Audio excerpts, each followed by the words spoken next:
تو وہ ہوتے ہوتے پھر وہ پنپنے کا، پھر وہ افطاری میں کیسے پرہیز کرے بھائی؟ پکوڑا چھوڑ سکتا ہے کوئی افطاری میں؟ اب کسی ڈاکٹر کو بولتے ہو، وہ بولے پکوڑے نہیں کھاؤ، سمجھ پکوڑے نہیں کھاؤ، دنیا چھوڑ دیں گے یار، افطاری میں ہم سموسے کیسے چھوڑ سکتے ہیں؟ اور کراچی کی گرمی کے روزے اتنے ٹف روزے، اتنی گرمی میں انسان بیٹھے اور کھچڑی کھائے گا کیا افطاری میں بھائی؟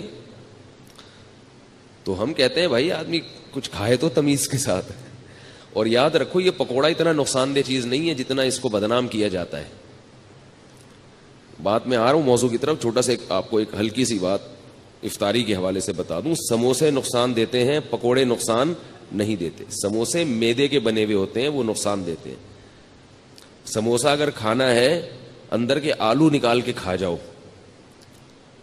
اس کے میدا نہ کھاؤ. وہ جو ہوتا ہے نا پاپڑ، اس کا وہ میدا ہے، وہ نقصان دے گا. پکوڑا ہے بیسن. بیسن صحت کے لیے بہت مفید چیز ہے. بیسن میں فولاد ہوتا ہے، طاقت ہوتی ہے. البتہ اس کو ہم چونکہ تیل میں تلتے ہیں تو وہ گڑبڑ کر جاتا ہے تھوڑا سا. تو اب افطاری میں تو چلتا ہے نا. تو اس لیے پکوڑوں کو جتنا بدنام کیا جاتا ہے نا، اتنا وہ قابل ملامت ہے نہیں. تو جتنی ملامت ہے وہ سموسوں پہ لے جایا کریں آپ، ٹھیک ہے؟ تو میں جب سموسہ کھاتا ہوں نا تو اندر سے آلو نکال کے کھا جاتا ہوں. میرے سامنے جو بیٹھا ہوتا ہے وہ پاپڑ کھا رہا ہوتا ہے. وہ سمجھتا ہو کہ یہ مفتی صاحب میرا اکرام کر رہے ہیں، حالانکہ یہ سازش ہوتی ہے جس کو وہ سمجھ نہیں پا رہا ہوتا. دوسرا ایک چھوٹی سی بات آپ کو صحت کے حوالے سے بتا دوں کہ اللہ کا واسطہ کولڈ ڈرنک سے روزہ مت افطار کیا کرو، گردوں کی ایسی کی تیسی ہو جاتی ہے. کولڈ ڈرنک ویسے بھی نقصان دہ چیز ہے، لیکن اگر آپ نے اس کے نقصان کو 100 گنا بڑھا دینا ہے تو اس کا طریقہ یہ ہے کہ آپ کولڈ ڈرنک سے روزہ افطار کریں. لوگ کیا کرتے ہیں کہ خالی پیٹ ہے، پیاس شدید لگ رہی ہے اور پیپسی سے روزہ افطار کر رہے ہیں. گردے جو ہے نا اس وقت مانگ رہے ہوتے ہیں کوئی لیکوڈ چیز. اس وقت آپ نے اگر پانی نہیں پیا اور آپ نے اس پہ کولڈ ڈرنک چڑھا دی تو وہ گردوں کی ایسی کی تیسی ہو جاتی ہے. کسی بھی ڈاکٹر سے پوچھ لیں، بہت جلدی برباد ہو جاتے ہیں گردے. تو پہلے 3-4 گلاس سادہ پانی پی لیں، پھر ویسے تو پھر بھی نہ پئیں، لیکن اگر پھر پی لیا جائے تو اتنا نقصان نہیں دیتی. سمجھ رہے بات کو کہ نہیں سمجھ رہے؟ اسی طرح چینی والی چیز افطاری میں، چینی کا شربت جو ہم پیتے ہیں خالی پیٹ، یہ بھی گردوں کو نقصان دیتا ہے. چینی جو ہے نا، چینی یہ وائٹ پوائزن ہے، وائٹ پوائزن، سفید زہر ہے. یہ چینی جب تیار ہوتی ہے تو یہ بالکل کالے کلر کی ہوتی ہے، یہ کوئلہ بن چکی ہوتی ہے. اس میں ایک کیمیکل ڈالا جاتا ہے رنگ کاٹ، جو اس کے رنگ کو کاٹ کے کیا بنا دیتا ہے؟ سفید کر دیتا ہے بالکل. تو وہ بہت خطرناک کیمیکل ہے. اب ہوتا یہ ہے کہ چینی والا شربت جب آپ پیئیں گے یعنی خالی پیٹ، تو آپ کی پانی کی کمی پوری نہیں ہوتی. وہ جزو بدن بننے میں ٹائم لگاتا ہے اور چینی کی وجہ سے پیاس مزید بڑھ جاتی ہے. پانی پیتے رہتے ہیں مگر جسم میں پانی کی کمی پوری نہیں ہوتی. تو کام الٹا ہوا کہ نہیں ہوا؟ کیا خیال ہے بھائی؟ اور پھر اوپر سے وہ کیمیکل ہے. تو اس لیے بہتر یہ ہے کہ نبی صلی اللہ علیہ وسلم نے کھجور سے روزہ افطار کرنے کا حکم دیا. اس کو طیب چیز قرار دی. کھجور کھائیں، اوپر سے سادہ پانی پی لیں. تھوڑا سا ٹھنڈا بھی ہو چلے گا. ہم چائنیز نہیں ہیں کہ بالکل ہی ابلے ہوئے پانی پئیں. اتنے بھی بیوقوف نہیں ہونے چاہیے انسان کو کہ وہ ابلے ہوئے پانی جو ہے نا گرم گرم پینا شروع کر دے. نبی صلی اللہ علیہ وسلم نے ہمیشہ ٹھنڈا پانی پیا ہے، لیکن فریج کا ٹھنڈا نہیں، چشموں کا ٹھنڈا. تو ہلکا سا پانی ٹھنڈا ہو یہ اچھا ہے، زیادہ نہ ہو. لیکن گرم پانی پینا، اگر اس سے میرا ملفوظ یاد رکھیں کہ چائنیز کہتے ہیں گرم پانی سے عمر لمبی ہوتی ہے. تو گرم پانی پی کے زندہ رہنے سے بہتر ہے ٹھنڈا پانی پی کے مر جاؤ. صحیح ہے نا؟ ایسے زندگی کا کیا فائدہ جس میں آپ کو یہ لذت، جو نبی صلی اللہ علیہ وسلم نے تو اللہ کی جو محبت مانگی ہے نا، اس کو تشبیہ دی ہے ٹھنڈے پانی سے کہ اے اللہ مجھے اپنی محبت محبوب بنا دے. وَمِنَ الْمَاءِ الْبَارِدِ، ٹھنڈے پانی سے بھی زیادہ محبوب بنا دے. اس سے کیا پتہ چلا کہ ٹھنڈا پانی انسان کو محبوب ہوتا ہے، اور نبی صلی اللہ علیہ وسلم کو بھی محبوب تھا. اور حدیث میں آتا ہے کہ ہمارے نبی کے لیے ٹھنڈا پانی باقاعدہ انتظام کیا جاتا تھا، اس کا کنویں کا چشموں کا جو ٹھنڈا پانی ہے لایا جاتا تھا. تو ٹھنڈا پانی جو نیچرل ٹھنڈا ہو یا تھوڑا بہت فریج کا رکھا ہوا ٹھنڈا, وہ زیادہ اچھا ہے بنسبت یہ جو کھولتے ہوئے گرم پانی پہ آج کل حکیموں نے لوگوں کو لگا دیا ہے, ڈاکٹروں نے بھی, اور چائنا والوں سے یہ بدعت شروع ہوئی ہے. تو یہ نہیں کیا کریں, صحیح ہے نا. بات سے بات نکلتی ہے, موضوع ادھورا چھوڑ دوں گا نا تو مصیبت ہو جائے گی, پھر وہ مسئلہ خراب ہو جائے گا. بعض لوگ کہتے ہیں ٹھنڈے پانی میں یہ فائدے ہیں, یہ فائدے ہیں, یہ بہت سوری گرم پانی میں یہ فائدے ہیں, یہ فائدے ہیں, یقیناً فائدہ ہے, تبھی جو چائنا پی رہا ہے. لیکن جہاں فائدے ہوتے ہیں وہاں نقصانات بھی ہوتے ہیں. پہلی بات تو یہ وہ پانی نہیں ہے, اس میں پانی کا مزہ ہی نہیں ہے. آپ پیاس کے وقت قہوے جیسا پانی پی لو تو مزہ تھوڑی آئے گا پینے میں. تو اللہ نے تو یہ ان نعمتوں میں ایک لذت بھی تو رکھی ہے نا, کیا خیال ہے, لذت بھی تو رکھی ہے. اور دوسری بات یہ کہ جہاں کچھ فائدے ہیں وہاں کچھ نقصان بھی ہیں, نقصان بھی ہیں. وہ آپ کی جو انرجی ہے نا وہ ختم ہو جاتی ہے اس سے. آپ کبھی تجربہ کر کے دیکھیں, آپ دوپہر کھانا کھا کے گرم پانی پیئیں کھولتا ہوں, آپ کو قیلولے میں نیند نہیں آئے گی صحیح طرح سے, نیند خراب ہو جائے گی آپ کی, نیند کا سسٹم آپ کا متاثر ہوگا. تو کھانے کے بعد تو نہ ٹھنڈا پیئیں نہ گرم پیئیں, اور کھانے کا 1 گھنٹے کے بعد آپ نے ہلکا سا ٹھنڈا پانی ہے, نارمل پانی, وہ پی لیا اس. تو افطاری میں چینی کا شربت خالی پیٹ بولنے بھائی نہ پیئیں, اس سے پانی کی کمی پوری نہیں ہوتی اور پیاس بار بار لگتی ہے. اور اگر کسی کو چینی کا شوق ہے ہی بہت زیادہ تو چینی کا نقصان کم کرنے کے لیے ایک آپ کو ٹوٹکا بتا رہا ہوں. وہ نقصان کم ایسے ہوگا کہ کچی چینی زیادہ نقصان دیتی ہے, پکی ہوئی چینی کم نقصان دیتی ہے.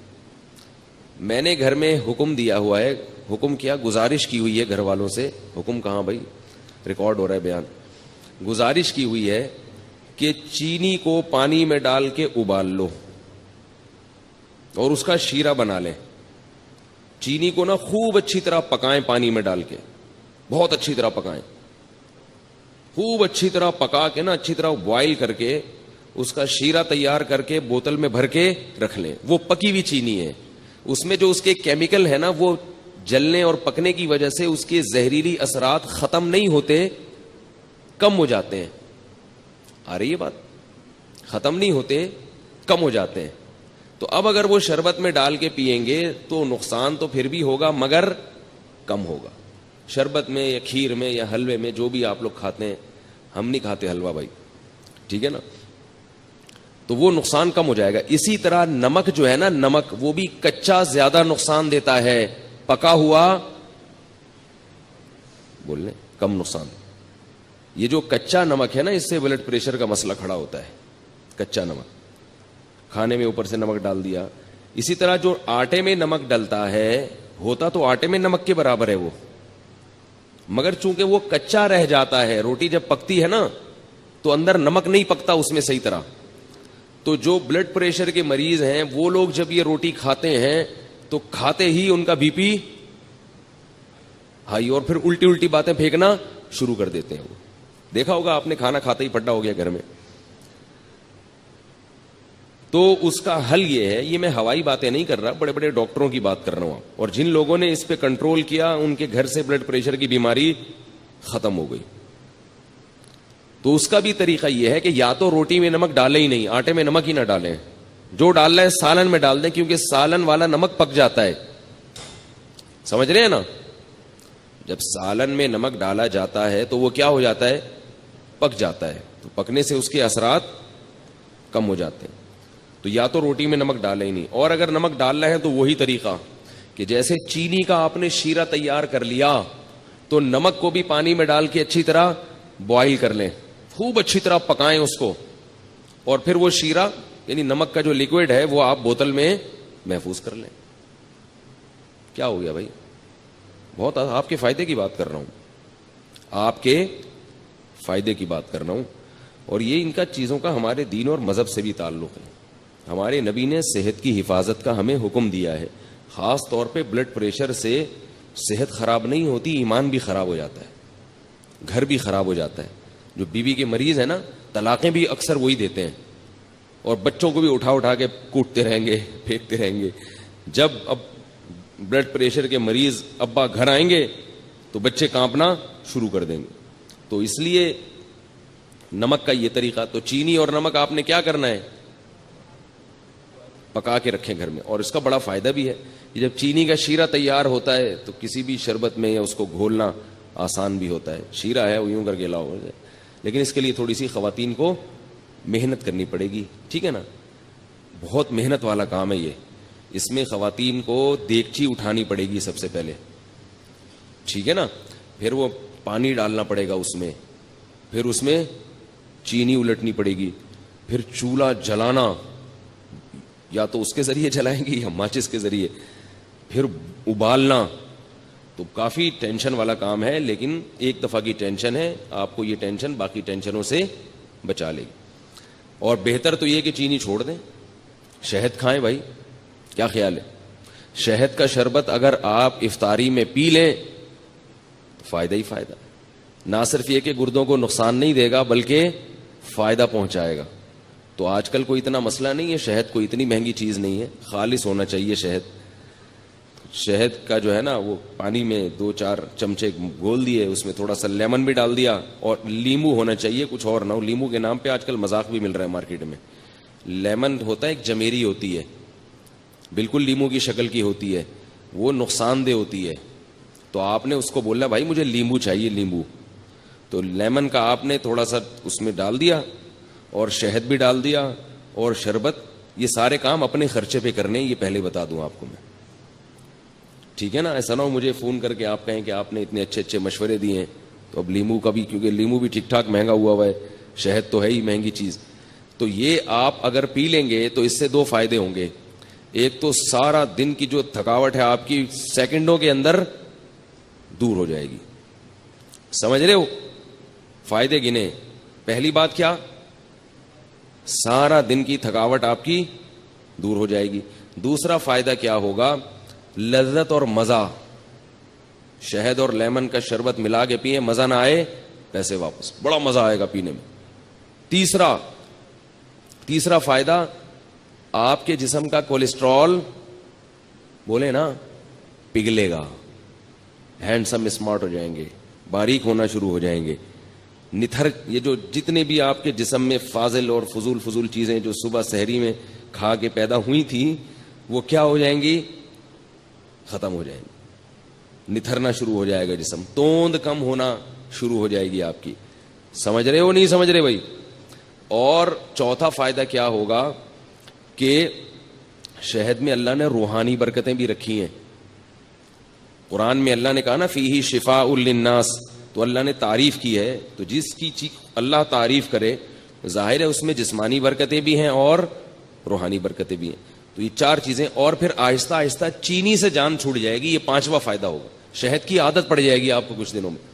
تو یہ تھوڑے بہت کام کیا کریں. اور اللہ کا واسطہ, یہ جو بازار سے جتنے قسم کے مشروبات آ رہے ہیں, جتنے قسم کے, چاہے وہ بہت اچھی کمپنیوں کے ہوں یا 2 نمبر لوکل کمپنیوں کے ہوں, سب ایک جیسے ہیں, سب نقصان دہ ہیں. جتنے مشروبات کوئی فری میں بھی دے رہا ہو نا, اگر فری میں بھی, تو نہ لیں اس کو. سمجھ گئے کہ یہاں تک؟ البتہ ہمدرد والوں کا جو روح افزا ہے اس کے بارے میں ماہرین کی 2 رائے ہیں. بعض کہتے ہیں وہ بھی کچھ ایسنس ہیں وغیرہ, اور بعض کہتے ہیں نہیں وہ خالص عرقیات کا مجموعہ ہے. تو مجھے اس کی تحقیق, کتنی اہم باتیں ان کو فری پھوکڑ میں بتا رہے ہیں اور یہ قدر نہیں کر رہے بھائی. تو مجھے اس کی پوری طرح تحقیق نہیں ہے. وہ آپ ہمدرد والوں سے پوچھ لیں کہ بھائی یہ 2 نمبر آ رہا ہے, یا جب تک حکیم محمد سعید صاحب زندہ تھے تو 1 نمبر آ رہا تھا, وہ پھلوں کا رس تھا. ٹھیک ہے نا. اب پھلوں کا رس ہے یا پرچی پہ پھل لکھ کے وہ پرچی ڈال دی جاتی ہے, اس کا مجھے علم نہیں ہے. تو دونوں باتیں سننے کو ملتی ہیں, بعض کہتے ہیں 2 نمبر ہے, بعض کہتے ہیں 1 نمبر ہے. تو مجھے نہیں پتا کہ وہ 2 نمبر ہے کہ 1 نمبر. تو آپ کا کوئی جاننے والا ہو تو آپ اس سے تحقیق کر سکتے ہیں. باقی جتنے بھی مشروبات آ رہے ہیں باہر سے, سارے بیڑا غرق کر رہے ہیں. کیونکہ جب آپ خالی پیٹ وہ پیتے ہو, ان میں کیمیکلز ہوتے ہیں. وہ کیمیکلز آپ کے گردوں کو فوری طور پر متاثر کرتے ہیں. گردوں کے اتنی بیماریاں, پہلے زمانے میں لاکھوں میں کوئی 1 گردوں کا مریض ملتا تھا. تو اپنے آپ کو ڈائلیسس پہ کیوں لانا چاہ رہے ہو بھائی؟ آپ دیکھو نا, ڈائلیسس کے مریضوں کو جا کے ہسپتال میں دیکھو, پناہ مانگو گے اللہ کی آپ کہ اللہ مجھے بچا لے اس عذاب سے. تو یہ سارے کیسے مریض بنتے چلے جا رہے ہیں؟ شوگر کی بیماری، گردوں کی بیماری اتنی زیادہ عام ہو گئی ہے. اس کی بنیادی وجہ یہ جو مشروبات ہیں بازار کے ڈبے جو دودھ کے آپ پی رہے ہیں نا، دودھ کے نام پہ جو مذاق پلایا جا رہا ہے آپ کو، یہ چھوڑ دیں. یہ دودھ نہیں ہے. یہ جو خوشنما پیکنگ میں دودھ آ رہے ہیں یہ سفید رنگ کی کوئی چیز ہے، یہ دودھ نہیں ہے. اس کا کسی لیبارٹری میں ٹیسٹ کروا لیں، یہ دودھ نہیں ہے. دودھ وہ ہوتی ہے جو بھینس دیتی ہے اور یہ کمپنیاں دیتی ہیں. تو کمپنی دودھ دے سکتی ہے کبھی؟ قرآن میں آتا ہے کہ چوپائے کو تم چارہ کھلاتے اس سے دودھ نکلتا ہے. کہیں بھی نہیں ہے کہ تم کمپنی کو پیسے دیتے اس سے دودھ نکلتا ہے. قرآن میں تو کہیں بھی نہیں ہے. دودھ کہاں سے آتا ہے؟ اب یہ پہلی جماعت کے بچوں کے سوال ہیں. بتاؤ دودھ کہاں سے آتا ہے؟ گائے سے آتا ہے یا کمپنی سے آتا ہے؟ گائے دودھ دیتی ہے. ہندو اسی لیے تو گائے کی عبادت کرتے ہیں کہ وہ دودھ دیتی ہے. ہندو کو کبھی دیکھا کہ نیسلے کمپنی کی عبادت کرتے ہوں، یا ملک پیک کی عبادت کرتے ہوں، یہ ملک ٹیئر کی عبادت کرتے ہوں؟ اتنی سینس تو ہندوؤں میں بھی ہے کہ عبادت کس کی کرنی ہے، یعنی ان کے لحاظ سے جو سینس ہے کس کی عبادت کرنی ہے؟ گائے کی. اور ہم کیا کر رہے ہیں؟ ہندوؤں کو مجبور کر رہے ہیں کہ وہ کس کی عبادت شروع کر دیں؟ کمپنیوں کی عبادت شروع کر دیں. تو دودھ گائے دیتی ہے، گائے سے دودھ نکالو یا جس نے نکالا ہوا ہے اس سے جا کے خریدو. اس میں جراثیم اگر ہیں تو کوئی مسئلہ نہیں ہے، وہ جراثیم والا اس بغیر جراثیم سے بہتر ہے. جراثیم بھی اس میں اسی لیے آ رہے ہیں کہ وہ دودھ ہے. جراثیم کو بھی پتا ہے کہ یہ کیا ہے، دودھ ہے. اور یہ جو ڈبوں کے دودھ ہے ان کو کھول کے رکھ دو، اس کو جراثیم بھی لفٹ نہیں کراتے. تو جس چیز کو جراثیم بھی لفٹ نہ کرا رہے ہوں اس کو آپ کیوں پی رہے ہو بھائی؟ تو یہ ساری چیزیں کھا کھا کے لوگوں کے گردوں کا بیڑا غرق ہو گیا. شوگر کے مریض بنتے چلے جا رہے ہیں، توندیں نکلتی چلی جا رہی ہیں، جسم ڈھلکتے چلے جا رہے ہیں، چہروں کی رونقیں ختم ہو رہی ہیں، پھر بھی پی رہے ہیں، بچوں کو بھی پلا رہے ہیں. اس لیے یہ اللہ نے قرآن میں حکم دیا ہے کہ اپنے آپ کو خود سے ہلاک مت کرو. جیسے خودکشی کرنا حرام ہے کھمبے سے چپک کے، ایسے ہی سلو پوائزن کھا کے آہستہ آہستہ اپنے آپ کو تباہ کرنا بھی غلط کام ہے، ناجائز کام ہے. اگر آپ کو پتا ہے کہ اس سے مجھے نقصان ہو رہا ہے. یہ عجیب بات ہے کہ کھمبے سے چپکنا تو حرام ہے، اپنے آپ کو مار دینا. یعنی آپ مجھے بتاؤ، ایک آدمی خودکشی کر رہا ہے، وہ ایسے کر رہا ہے کہ ابھی گیا اور ابھی بجلی کے کھمبے پہ ہاتھ لگایا اور ابھی مر گیا. تو یہ ناجائز ہے یا نہیں ہے؟ ہے بھائی. اور ایک آدمی ایسے اپنے آپ کو ہلاک کر رہا ہے کہ وہ تھوڑا تھوڑا کرنٹ اپنے لگاتا ہے کہ میں ابھی نہیں مروں، 10 سال میں مر جاؤں. تھوڑا تھوڑا اپنے آپ کو کیا کر رہا ہے؟ ہلاک کر رہا ہے. آج تھوڑا سا کرنٹ، پھر تھوڑا اور ذرا جھوڑ کا جھٹکا، پھر اور ٹھیک ہے. یہ ویسا حرام نہیں ہے جیسا ایک دم سے مارنا، لیکن کیا اس کو بھی ہم صحیح کہہ سکتے ہیں اس عمل کو؟